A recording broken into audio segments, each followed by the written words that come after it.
মানে টুলুজটোতেই থাকিম ৰাতি ফৰ মানে অনলি ডে ট্ৰিপ। গতিকে আজি যিটো আইলেণ্ডত যাম সেইটোৰ নাম হৈছে হিমাফুচি। গতিকে জাষ্ট মই ফেৰী লোকেল যিটো ফেৰী আছে লোকেল ফেৰীত উঠিলোঁ আৰু 1 ঘণ্টামান পিছত হিমাফুচি পাই যাম। গতিকে আজি সেই এদিনত যিমান পাৰোঁ পাৰিবতো লাগে, বেছি ডাঙৰ আইলেণ্ড নহয় যিহেতু, গতিকে সেইটো এক্সপ্ল'ৰ কৰোঁ। তাত কি কি আছে গতিকে বলক চাই থাকক ভিডিঅ'বিলাক।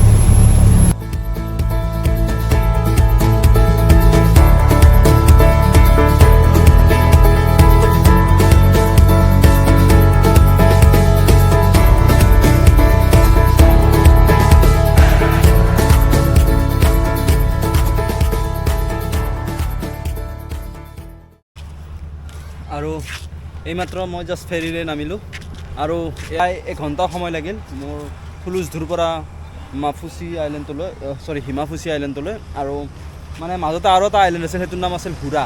গতিকে মই হুৰা আইলেণ্ডত যোৱা নাই, এইবাৰ নহ'ব। জাষ্ট মই এইবাৰ ডাইৰেক্ট টুলুজটোৰ পৰা এতিয়া আহিছোঁ হিমাফুচি, আকৌ টুলুজটো গুচি যাম, পিছবেলা ফেৰী আছে আকৌ। গতিকে এতিয়া বলক ভিতৰলৈ গৈ এক্সপ্ল'ৰ কৰোঁ। হিমাফুচি আইলেণ্ডখনত আহি বেছি টুৰিষ্ট দেখা নাপালোঁ, মানে বেঞ্চবিলাক দেখোন প্ৰায় খালীয়ে দেখা পালোঁ। আইলেণ্ডটো কিন্তু বৰ বেছি ডাঙৰ নহয়, দীঘে আপোনাৰ 900 মিটাৰ আৰু প্ৰস্থ 750 মিটাৰমানহে হ'ব, মানে 1 কিলোমিটাৰতকৈও কম, সৰু। গতিকে আপোনালোকে ভাবক, আপোনালোকে খোজকাঢ়ি গোটেই আইলেণ্ডটো মানে একো কষ্ট নোহোৱাকৈ ঘূৰিব পাৰি। ইয়াৰে প্ৰায় সকলো আইলেণ্ডেই এনেকুৱা, বেছি ডাঙৰ নহয় আইলেণ্ডবিলাক। গতিকে এদিনতে গোটেই আইলেণ্ডটো ভালদৰে চোৱা হৈ যায়।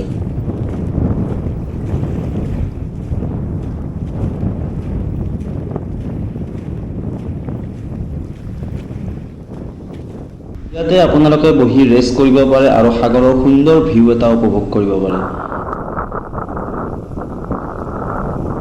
কিন্তু মই বেছি সময় বহি থাকিব নোৱাৰিলোঁ। নাজানো কিয়, সাগৰ দেখিলেই এবাৰ নাসাঁতুৰিলে মনটো কিবা ভালেই নালাগে। বলক তেন্তে এবাৰ সাঁতুৰি আহোঁ হিমাফুচিৰ আইলেণ্ডত। আৰু এইটো একেই সাগৰ, মহাসাগৰ, আমাৰ ভাৰত মহাসাগৰ। গতিকে এয়া চাওক, বৰ্তমান কোনো সাঁতুৰা নাই এতিয়ালৈকে। চাওক এতিয়া এই গোটেই মহাসাগৰটোত অকলে এতিয়া সাঁতুৰিম। বলক একেলগে সাঁতোৰোঁ।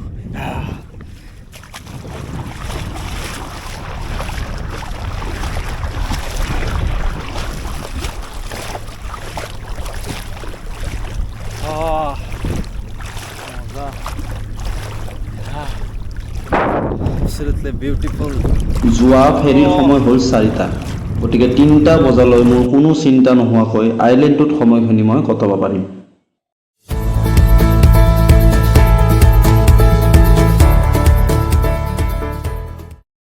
সাঁতুৰি আহি এই চোফাখনতেই অলপ ৰেষ্ট কৰিলোঁ। এতিয়া সময় 10 বাজিছেহে, গোটেই দিনটো আছে মোৰ হাতত। গতিকে টুলুজটোলৈ যোৱা ফেৰীৰ সময় হ'ল 4টা, গতিকে 3টা বজালৈ মোৰ কোনো চিন্তা নোহোৱাকৈ আইলেণ্ডটোত সময়খিনি মই কটাব পাৰিম।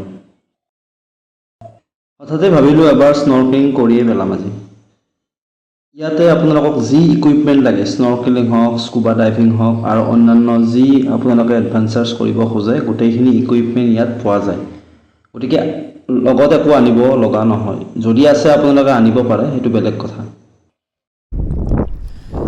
বলক এবাৰ স্নৰ্কেলিং কৰিম আৰু চাওঁ কিবা দেখা পাওঁ নেকি। বলক তেতিয়াহ'লে। এয়া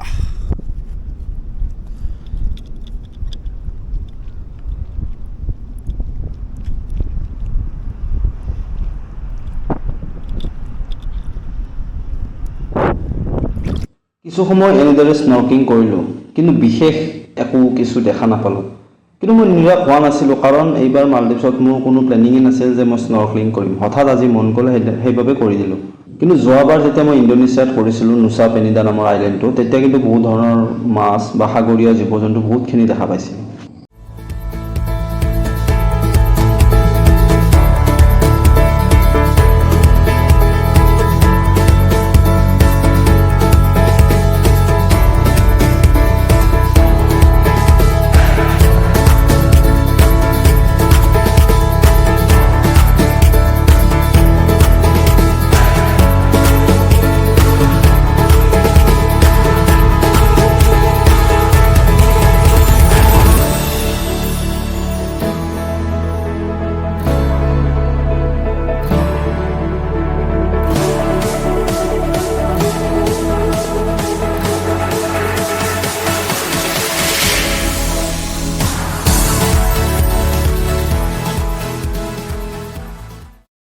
এইখিনি ঠাই হ'ল এই আইলেণ্ডটোৰ মাজভাগ।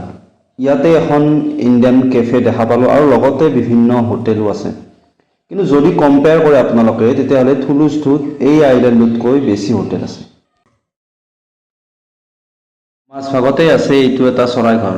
টুৰিষ্টক আকৰ্ষণ কৰাৰ বাবে হয়তো মালদ্বীপ চৰকাৰে এনেকুৱাকৈ বনাইছে, কিন্তু মোৰ বোধেৰে ইহঁত মুক্ত আকাশৰ তলতহে ঘূৰি ফুৰাটো উচিত। বাকী আপোনালোকে ক'ব কমেণ্টত আপোনালোকে কি বিচাৰে।